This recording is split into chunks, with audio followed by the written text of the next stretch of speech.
நீங்கள் எய்ம் பண்ணுறது அட்லீஸ்ட் ஒரு 35% மார்க் வாங்கினீங்கன்னா உங்களுக்கு அருமையான ஐஐடி கிடைப்பதற்கு வாய்ப்புகள் இருக்கிறது.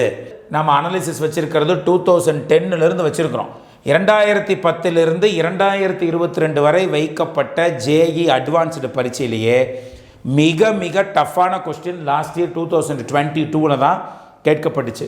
360க்கு 170 மார்க் வாங்கினாவே நீங்கள் டாப் 1000 ரேங்கிங்குள்ளே வந்துடுறீங்க. சார் நான் கெமிஸ்ட்ரிக்கு தான் சார் ஃபுல்லாக கான்சன்ட்ரேட் பண்ணேன், மேத்தமெட்டிக்ஸ்க்கு மட்டும்தான் சார் நான் கான்சன்ட்ரேட் பண்ணேன், ஃபிசிக்ஸ் எனக்கு சப்ஜெக்ட் பிடிக்காது சார் அதனால் நான் அட்டன் பண்ணவே இல்லைன்னா be ready to come out from the game. JEE மெயின்ஸில் ஓசி கேட்டகரியாக இருக்கிறீர்கள் என்றால் நீங்கள் 89% மேலே வாங்கியிருந்தீங்கன்னா ஆப்பர்ச்சுனிட்டி நன்றாக இருக்கிறது. இதே ஓபிசி என்சிஎலாக இருந்தால் ஒரு 78%, இடபிள்யூஎஸ் கேட்டகரியை பொறுத்த வரைக்கும் ஒரு 75% தாண்டியும் இருந்தால் உங்களுக்கு மிகச்சிறந்த வாய்ப்பு IIT அட்வான்ஸ் எழுதுவதற்கு கிடைக்க இருக்கிறது. Ashwin, career guidance expert. Know everything about JEE advanced. JEE mains 2 sessions எழுதி முடிச்சிருக்கிறாங்க நம் மாணவர்கள். ரிசல்ட் ஏப்ரல் 22ஆம் தேதியிலிருந்து 24ஆம் தேதிக்குள் வரும் என்று எதிர்பார்க்கப்படுகிறது. அடுத்து நிறைய மாணவர்கள் அட்வான்ஸ்டுக்கு ப்ரிப்பேர் பண்ணிட்டு இருக்கிறாங்க. இந்த அட்வான்ஸ்டு எக்ஸாம் அப்படிங்கிறது IITஸுக்கு போகிறதுக்கு மட்டும் மாணவர்கள் இதை எழுத வேண்டும். ஜென்ரலாக எத்தனை பேர்த்த கிளியர் பண்ணி விடுறாங்க அப்படிங்கிற டேட்டாவை நம்ம ஃபஸ்ட்டு பார்க்கலாம். நம்மளை JEE மெயின்ஸ் எழுதுகிற அத்தனை பேர்த்தையும் நம்மளை கிளியர் பண்ணி விடுவாங்களா அப்படின்னா கிடையாது. JEE மெயின்ஸில் டாப் 2.5 லட்சம் பேர்த்துக்கிட்ட உங்களை கிளியர் பண்ணி விடுவாங்க. அந்த 2.5 லட்சம் அப்படிங்கிறது பார்த்தீங்கன்னா கம்யூனிட்டி வைஸ் பிரிப்பாங்க. அதாவது ஜென்ரல் கேட்டகரியில் ஒரு 50%, அந்த கம்யூனல் ரிசர்வேஷன்ஸ் இருக்கு இல்லையா, அதற்கு தகுந்தாற் போல் மொத்தம் 2.5 லட்சம் மாணவர்கள் என்றால் அந்த 2.5 லட்சத்துலையும் கம்யூனிட்டி வைஸ் மாணவர்களை எடுத்து கொண்டுட்டு அந்த 2.5 லட்சத்தை சூஸ் பண்ணி IIT அட்வான்ஸ்டு நீங்கள் எழுதலாம் அப்படின்னு சொல்லி மாணவர்களுக்கு இந்த ஆப்பர்ச்சுனிட்டி வழங்கப்படுகிறது. அதாவது JEE மெயின்ஸ் எழுதுனீங்கன்னா NIT போகலாம், IIIT போகலாம், சென்ட்ரலி ஃபண்டட் டெக்னிக்கல் இன்ஸ்டிடியூஷன்ஸ் போகலாம். ஆனால் அட்வான்ஸ்டு எழுதுனீங்கன்னா மட்டும்தான் IITஸுக்கு போக முடியும் அப்படிங்கிறது உங்களுக்கு எல்லாம் தெரிஞ்ச விஷயம்தான். ரைட்டு. 2018 2,31,204 மாணவர்களை எலிஜிபிலிட்டி அப்படின்னு சொல்லி எழுதுறதுக்கு கொடுத்தாங்க. ரெஜிஸ்டர் பண்ணினது 2,31,000 பேர்த்துக்கு IITக்கு போகிறதுக்கு ஆப்பர்ச்சுனிட்டி கொடுத்தாலுமே 1,65,656 மாணவர்கள் தான் ரெஜிஸ்டர் பண்ணாங்க. பரீட்சை எழுதுனது 1,56,234 மாணவர்கள் தான் எக்ஸாம் எழுதியிருக்கிறாங்க. அப்போது எத்தனை பேர் கிளியர் பண்ணாங்க அப்படின்னா 31,988 மாணவர்கள் குவாலிஃபை பண்ணி விட்டாங்க. அந்த வருடம் இருந்த சீட்ஸோட எண்ணிக்கை வெறும் 11,279 இருந்தது. அடுத்து பார்த்தீங்கன்னா இப்போ பாருங்கள் 2022 எப்படி இம்ப்ரூவ் ஆகிருக்குன்னு. ஜென்ரலாக 2.5 லட்சம் மாணவர்கள் என்று சொன்னாலும் அதை அப்படியே ரவுண்டாக 2.5 லட்சம்னு எடுக்க மாட்டாங்க. ஸோ 2,62,175 மாணவர்கள் போன வருடம் எலிஜிபிலிட்டி ஆனாங்க. இதற்கு IIT அட்வான்ஸ்டு எழுதுறதுக்கு ரெஜிஸ்டர் பண்ணினது 1,60,000 பேர் தான். அது அப்பியர் ஆனது 1,55,000 பேர் தான். குவாலிஃபை ஆனது 40,712 மாணவர்கள். அதில் எத்தனை சீட்ஸுக்கு இவங்க 40,000 பேர் போட்டி போட்டிருக்கணும்னா 16,598 சீட்ஸ். அதாவது 2018 5 வருடங்களில் வருடம் இம்ப்ரூவ் ஆகி ஆவரேஜாக பார்த்தீங்கன்னா கிட்டத்தட்ட 5,000 சீட்ஸுக்கு மேலே இந்த 2018ஐயும் 2022ஐயும் கம்பேர் பண்ணுறப்போ 5,500 சீட்ஸ் கிட்ட இம்ப்ரூவ் பண்ணி இருக்கிறதுங்கிறது ஒரு மாணவர்களுக்கான ஒரு பிக்கெஸ்ட் ஆப்பர்ச்சுனிட்டி. ஸோ நீங்களும் இந்த 2.5 லட்சம் மாணவர்களுக்குள் வர வேண்டும் என்றால் JEE மெயின்ஸில் ஓசி கேட்டகரியாக இருக்கிறீர்கள் என்றால் நீங்கள் 89% மேலே வாங்கியிருந்தீங்கன்னா ஆப்பர்ச்சுனிட்டி நன்றாக இருக்கிறது. இதே ஓபிசி என்சிஎலாக இருந்தால் ஒரு 78%, இடபிள்யூஎஸ் கேட்டகரியை பொறுத்த வரைக்கும் ஒரு 75% தாண்டியும் இருந்தால் உங்களுக்கு மிகச்சிறந்த வாய்ப்பு IIT அட்வான்ஸ்டு எழுதுவதற்கு கிடைக்க இருக்கிறது. Right. IIT advanced question pattern எப்படி சார் JEE மெயின்ஸ் மாதிரி தான் இருக்குமான்னா கிடையாது. கொஞ்சம் கொஸ்டின் பேட்டர்ன் வேறு. மார்னிங் ஷிஃப்ட் 1, ஆஃப்டர்நூன் ஷிஃப்ட் 2 2 ஷிஃப்ட்டையும் கட்டாயமாக எழுத வேண்டும். மார்னிங்கும் ஃபிசிக்ஸ் கெமிஸ்ட்ரி மேத்தமெட்டிக்ஸில் கேள்விகள் கேட்கப்படும், ஆஃப்டர்நூன்லேயும் ஃபிசிக்ஸ் கெமிஸ்ட்ரி மேத்தமெட்டிக்ஸில் கேள்விகள் கேட்கப்படும். ரைட், எத்தனை கேள்விகள் கேட்கப்படும்? முதல்ல வந்து பார்த்தீங்கன்னா 2012 நம்ம அனாலிசிஸ் நம்ம கையில் வச்சுருக்கிறோம். 2012 வந்து ஒரு ஷிஃப்ட்டுக்கு 60 கேள்வி, ஸோ 2 ஷிஃப்ட்டுக்கு 120 கேள்விகள் கேட்கப்பட்டுச்சு. மார்க்ஸ் வந்து கொஞ்சம் கொஞ்சம் வேரி ஆகும். ஸோ 408 மார்க்குக்கு 2012 கேள்விகள் கேட்கப்பட்டன. ஸோ 2013 வந்து 120 கேள்வி தான், 2014 120 தான், 2016 108 கேள்விகளாக குறைக்கப்பட்டது. அப்போ ஒரு ஷிஃப்ட்டுக்கு 54 கேள்விகள் தான் கேட்கப்பட்டுச்சு. இதில் வந்து டோட்டலாக வந்து பார்த்திங்கன்னா இப்போது 2022 பொறுத்தவரை 54 கேள்விகள் ஒரு ஷிஃப்ட்டுக்கு போக 108 கேள்விகள் கேட்கப்பட்டு 360 மார்க்குக்கு கேட்கப்பட்டது. JEE மெயின்ஸுங்கிறது 300 மார்க்குகளுக்கு தான் கேட்கப்படுகிறது. JEE அட்வான்ஸ்டு என்பது 360 மார்க்குகளுக்கு கேட்கப்படுகிறது. அப்படிங்கிறத தெளிவாக புரிஞ்சுக்கோங்க. இதில் பாருங்கள், கொஸ்டின் டைப் நீங்கள் JEE மெயின்ஸுக்கு மாதிரி multiple choice questions and numerical answer type மட்டும் இருக்கும் அப்படின்னு நீங்கள் நினச்சிடாதீங்க. இதில் வந்து டிஃப்ரெண்ட்டான கொஸ்டின்ஸ் பேட்டர்ன் வந்து கேட்கப்படுது. என்னென்ன டிஃப்ரெண்ட் கொஸ்டின் பேட்டர்னா பாருங்கள். ஃபஸ்ட்டு வந்து சிங்கிள் கரெக்ட், அதாவது ஒரு கொஸ்டினில் 4 ஆப்ஷன் கொடுத்து ஏதோ ஒரு ஆன்சர் மட்டும் கரெக்டாக இருக்கும், அதுக்கு பேர் தான் சிங்கிள் கரெக்ட். அது நம்மளுக்கு ஈஸி. அடுத்து பாருங்கள் மல்டிபிள் கரெக்ட். MCQவில் 4 ஆப்ஷன்ஸ் கொடுக்கப்பட்டிருக்கோம், அதில் ஒன்றுக்கும் மேற்பட்ட அந்த ஆப்ஷன் வந்து கரெக்டாக இருக்கும். 2 ஆப்ஷன் கரெக்டாக இருக்கலாம், 3 ஆப்ஷன் கரெக்டாக இருக்கலாம், 4 ஆப்ஷனுமே கூட கரெக்டாக இருக்கலாம். ஸோ அதை வந்து நீங்கள் தெளிவாக கண்டுபிடிக்க வேண்டும். அதுதான் மல்டிபிள் கரெக்ட்டுங்கிறது. நியூமரிக்கல் ஆன்சர் டைப்புங்கிறது ஜென்ரலாக தெரியும், ஃபில் இன் த பிளாங்க்ஸ் அப்படின்னு கூட உங்களுக்கு புரிகிற மொழிகள் நான் சொல்லிக்கொள்கிறேன். இன்டிஜர் டைப்பு, அதுக்கப்புறம் paragraph type, matrix match type, இது எல்லாமே வந்து பார்த்திங்கன்னா கேள்விகள் டிஃப்ரெண்ட் ஆங்கிளில் கேள்விகளை கேட்கப்பட்டு மாணவர்களுக்கு ப்ராப்ளம் சால்விங் எபிலிட்டி, அதே போல் திங்கிங் எபிலிட்டி எப்படி இருக்குதுங்கிறத கண்டுபிடிக்கிறதுக்கு கொஸ்டின் மூலமாக அதை இன்டியூஸ் பண்ணி கண்டுபிடிப்பாங்க. நல்லா திங்க் பண்ணி எப்படி டிஃப்ரெண்ட் ப்ராப்ளத்தை சால்வ் பண்ணுறீங்கன்னு பார்ப்பதற்கான ஒரு பிளாட்ஃபார்ம் தான் இந்த JEE அட்வான்ஸ்டு. இந்த பாருங்கள், 2015 நம்ம அனாலிசிஸ் வச்சுருக்கோம். 2015 120 கேள்விகள். அதில் வந்து பார்த்திங்கன்னா சிங்கிள் கரெக்ட் வந்து 19 கேள்விகள் கேட்கப்பட்டிருக்கு, multiple correct 43, numerical type 38, integer type கேட்கல, paragraph type 10, matrix match type வந்து 10 கேட்டிருக்காங்க. இது ஒவ்வொரு வருடமும் சில கேள்விகள் இருக்கும், சில கேள்விகள் இருக்காது. இங்கே பாருங்கள், 2019 இன்டிஜர் டைப்பும் கேட்கல, பேராகிராஃப் டைப்பும் கேட்கல. 2022 பேராகிராஃப் டைப் கேட்கல, மற்றபடி single correct, multiple correct, numerical type, integer type, matrix match டைப்னு எல்லாத்துலேயும் கேள்விகள் கேட்கப்பட்டிருக்கு. ஜென்ரலாகவே அட்வான்ஸ்டு அப்படிங்கிறது உங்களுடைய டிஃப்ரெண்ட் ஆங்கிளில் திங்க் பண்ணுற எபிலிட்டியும் ப்ராப்ளத்தை சால்வ் பண்ணுற எபிலிட்டி எப்படி இருக்குதுங்கிறத தெளிவாக செக் பண்ணக்கூடிய ஒரு பரீட்சையாக நாம் இதை பார்க்கிறோம். ஸோ அட்வான்ஸ்டை பொறுத்த வரைக்கும் கொஸ்டின்ஸ் எவ்வளவு கேட்கப்படும், அந்த கொஸ்டின்ஸ் எப்படியெல்லாம் கேட்கப்படும், கொஸ்டின் பேட்டர்ன் எப்படி அப்படிங்கிறத இந்த இடத்துல நாம் தெளிவாக பார்த்துட்டோம். அடுத்து வந்து பார்த்திங்கன்னா, நான் எவ்வளவு மார்க் வாங்கினா IIT அட்வான்ஸ்டில் நான் குவாலிஃபை ஆக முடியும் அப்படிங்கிறதுக்கு இந்த டேட்டா பாருங்கள். ஸோ இதுதான் குவாலிஃபைடுன்னு சொல்கிறது. 2,62,175 மாணவர்கள் எழுதினாலும் குவாலிஃபை ஆனது என்னமோ 40,712 தான். ஸோ இந்த 40,712க்குள் நான் வர வேண்டும் என்றால் நான் எவ்வளோ மார்க் சார் வாங்கியிருக்கணும் அப்படிங்கிறது இந்த இடத்துல காண்பிக்கக்கூடிய மினிமம் மார்க்ஸ் இருந்தால் நீங்கள் குவாலிஃபை ஆகிடலாம். சரி, எவ்வளோ மார்க் இருக்கணும்? IITஸை பொறுத்த வரைக்கும் இங்கே பாருங்கள், ஜென்ரல் கேட்டகரியாக நீங்கள் இருந்தீர்கள் என்றால் percentage of marks in each subject. Physics அப்படின்னு எடுத்துக்கிட்டிங்கன்னா மொத்தமாக ஃபிசிக்ஸில் கேள்வி கேட்கப்படும் அல்லவா, அந்த ஃபிசிக்ஸில் கேள்வி கேட்கக்கூடிய அந்த மார்க்கில் மினிமம் 5% மார்க் வாங்கியிருந்தால் நீங்கள் போதுமானது. மினிமம் வாங்கியிருக்கணும். மைனஸில் மார்க் வாங்குறது, இப்போ 0% மார்க் வாங்குறது, 4 வாங்குறதுலாம், நீங்கள் கெமிஸ்ட்ரியில் 100க்கு 100% வாங்கியிருந்தாலும், மேத்தமெட்டிக்ஸில் 100க்கு 100 வாங்கி ஃபிசிக்ஸில் 0% வாங்கியிருந்தாலும் நீங்கள் எலிஜிபிள் ஆக முடியாது. You will not be qualified and you can't apply for IITs in JoSAA counselling. அதை மறந்துடாதீங்க. அதனால் சார் நான் கெமிஸ்ட்ரிக்கு தான் சார் ஃபுல்லாக கான்சன்ட்ரேட் பண்ணேன், மேத்தமெட்டிக்ஸ்க்கு மட்டும்தான் சார் நான் கான்சன்ட்ரேட் பண்ணேன், ஃபிசிக்ஸ் எனக்கு சப்ஜெக்ட் பிடிக்காது சார், அதனால் நான் அட்டன் பண்ணவே இல்லைன்னா be ready to come out from the game. அவ்வளோதான். ஸோ அப்போ எவ்வளோ இருக்கணும்? ஜென்ரல் கேட்டகரி பொறுத்த வரைக்கும் ஒவ்வொரு சப்ஜெக்ட்லேயும் மினிமம் 5% மார்க் நீங்கள் வாங்கியிருக்கணும்.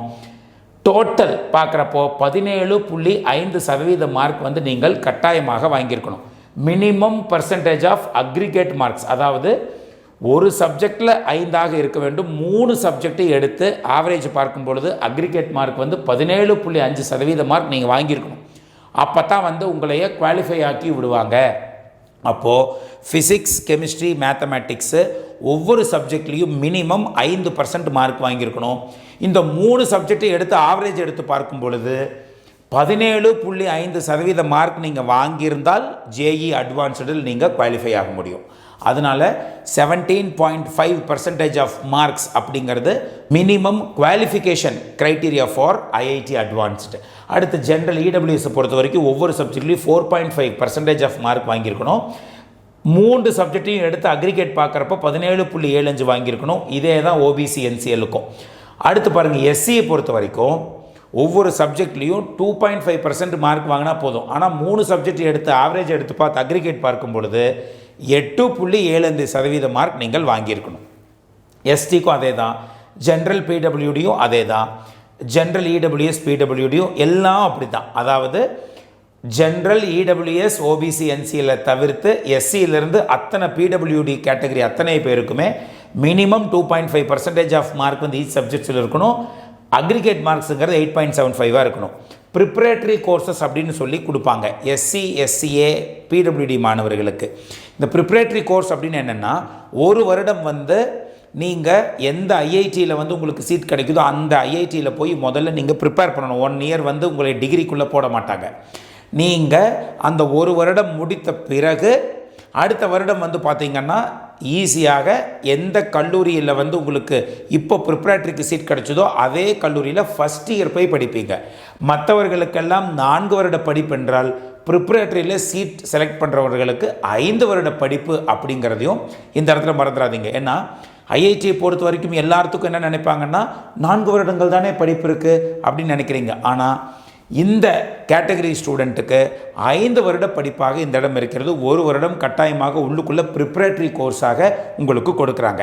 ஸோ இதுதான் minimum marks needed to apply for IITs under JoSAA counselling. Okay, அடுத்து வந்து பார்த்திங்கன்னா எவ்வளோ மார்க் சார் நான் வாங்கினா எவ்வளோ ரேங்க் வரும், எவ்வளோ ரேங்க் வந்தால் எனக்கு கட்டாயமாக சீட்ஸ் கிடைக்கும் அப்படின்னா அதற்கான அனாலிசிஸ் தான் இது. இந்த விஷயத்தை நான் கட்டாயமாக சொல்ல வேண்டும். 2021 வரைக்கும் 3 கேட்டகரி இருக்கும். அதாவது ஒரு கொஸ்டின் பேப்பரில் ஈஸி, மாடரேட், டஃப் அப்படின்னு 3 கேட்டகரி இருக்கும்.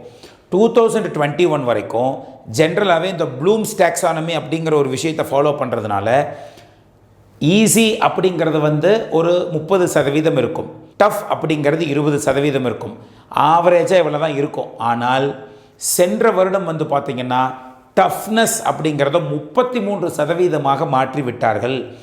ஈஸியை குறைத்து மாடரேட்டை கொஞ்சம் அதிகம் பண்ணி டஃப்னஸ் லெவலையும் அதிகரித்து விட்டார்கள். இதுவரைக்கும் வைத்த JEE அட்வான்ஸ்டு பரீட்சையில், அதாவது வந்து நம்ம அனாலிசிஸ் வச்சுருக்கிறது 2010 வச்சுருக்கிறோம். 2010 2022 வரை வைக்கப்பட்ட JEE அட்வான்ஸ்டு பரீட்சையிலேயே மிக மிக டஃப்பான கொஸ்டின் லாஸ்ட் இயர் 2022 தான் கேட்கப்பட்டுச்சு. நீங்கள் இதில் பார்த்தீங்கன்னாவே மார்க்கே உங்களுக்கு காமிச்சு கொடுக்கும். 2021 86 இருக்கிறது, இங்கே 87 இருக்கும். ஆனால் இங்கே 78, 66, 65, 53, 41, 32 இதெல்லாம் என்ன ரேங்க்கு. நீங்கள் JEEயில் அட்வான்ஸ்டில் 10 ரேங்க்குள்ளே வரணும்னா நீங்கள் 87% மார்க் நீங்கள் வாங்கி இருக்க வேண்டும். அப்போ தான் டாப் 10க்குள்ளே வர முடியும். டாப் 100க்குள்ளே IIT Bombay, IIT Delhi, IIT மெட்ராஸில் சார் நாங்கள் வந்து கம்ப்யூட்டர் சயின்ஸ் எடுக்கலான்னு இருக்கிறோம் அப்படின்னா ஓப்பன் கேட்டகரி ஸ்டூடெண்ட்டு கட்டாயமாக 66% மார்க்குகள் நீங்கள் வாங்கியிருக்க வேண்டும். ஜென்ரலாக 100 ரேங்க்குள்ளே வரணும்னா 66% மார்க் நீங்கள் வைத்திருக்கணும். அதே போல் 500 ரேங்க்குள்ளே வரணும்னா 53% மார்க் இருந்தால் போதும். 1000 ரேங்கிங்குள்ளே வர்றதுக்கு வெறும் 47% மார்க் இருந்தால் போதும். அப்போ 360க்கு 170 மார்க் வாங்கினாவே நீங்கள் டாப் 1000 ரேங்கிங்குள்ளே வந்துடுறீங்க. அப்போது மாணவர்கள் இதை எவ்வளவு ஸ்ட்ராட்டஜியாக படிக்கிறது இல்லைங்கிறது இந்த இடத்துல நம்மளுக்கு தெளிவாக தெரியுது. அடுத்து பாருங்கள், வெறும் 41% மார்க் இருந்தாவே 2000 ரேங்கிங்குள் வந்து விடலாம். 37% மார்க் இருந்தால் 3000 ரேங்கிங்குள்ளே வந்துடலாம். 34% மார்க்குகள் இருந்தாலே போதும் 4000 ரேங்கிங்குள்ளே வந்துடலாம். 5000 ரேங்கிங்க்கு உங்களுக்கு தேவை வெறும் 32% தான். 360 மார்க்குகளுக்கு வெறும் 115 மார்க்குகள் நீங்கள் எடுத்தாலே போதும் டாப் 5000 ரேங்கிங்குள்ளே வந்துடலாம். ஓசி கேட்டகரிக்கு மிகச்சிறந்த டாப் 10 IITஸில் ஒரு சீட் கிடைக்கும். ஓபிசி மாணவர்கள் என்றால் டாப் 7 கல்லூரிகள் ஒரு சூப்பரான சீட் கிடைக்கும் என்பதை இந்த இடத்தில் மறந்துடாதீங்க. அப்போது வெறும் 32% மார்க் வாங்கினா 5000 ரேங்கிங்குள்ளே நீங்கள் வந்துடலாம் அப்படிங்கிறது இந்த இடத்தில் நான் கொடுக்கக்கூடிய ஒரு முக்கியமான செய்தி. 30% வாங்கினா 6000 ரேங்கிங்குள்ளே வந்துடலாம். 29% மார்க் வாங்கினா 7000 ரேங்கிங்குள்ளே வந்துடலாம். 28% மார்க் வாங்கினா 8000 ரேங்கிங்குள்ளே வந்துடலாம். 27% மார்க் வாங்கினா 9000 ரேங்கிங்குள்ளே வந்துடலாம். 26% மார்க் வாங்கினா 10000 ரேங்கிங்குள்ளே வந்துடலாம். 24% மார்க் வாங்கினா 12000 ரேங்கிங்குள்ளே வந்துடலாம். 22% மார்க் வாங்கினா 13000 ரேங்கிங்குள்ளே வந்துடலாம். ஒரு ஓப்பன் கேட்டகரி ஸ்டூடெண்ட்டு 22 மார்க்குகள் வாங்கினாலே போதுமானது, ஏதோ ஒரு ஐஐடியில் ஏதோ ஒரு சீட் கிடைக்கும் அப்படிங்கிறத மறந்துடாதீங்க. வெறும் 22% மார்க் இருந்தால் போதுமானது. ஸோ இந்த அனாலிசிஸில் தான் சொல்கிறோம். சார் நீங்கள் வெறும் 2022 மட்டும் வச்சு சொல்லாதீங்க சார், எல்லா இயரும் பார்த்துட்டு ஓவராலாக சொல்லுங்கள் சார், எவ்வளோ தோராயமாக எவ்வளோ மார்க் வாங்கினா எவ்வளோ ரேங்க் வரும் அப்படிங்கிறதுக்கு தோராயமாக சொல்லுங்கள். அப்படிங்கிறதுக்கு நம்ம வழக்கம் போல் ஜென்ரலாகவே இந்த ஆவரேஜ் எடுத்து நம்ம சொல்கிறது அப்படிங்கிறது கிட்டத்தட்ட இந்த அனாலிசிஸ் பாயிண்ட் ஆஃப் வியூவில் வந்து இதுதான் பெஸ்ட் அனாலிசிஸ் அப்படின்னு சொல்லப்படுது.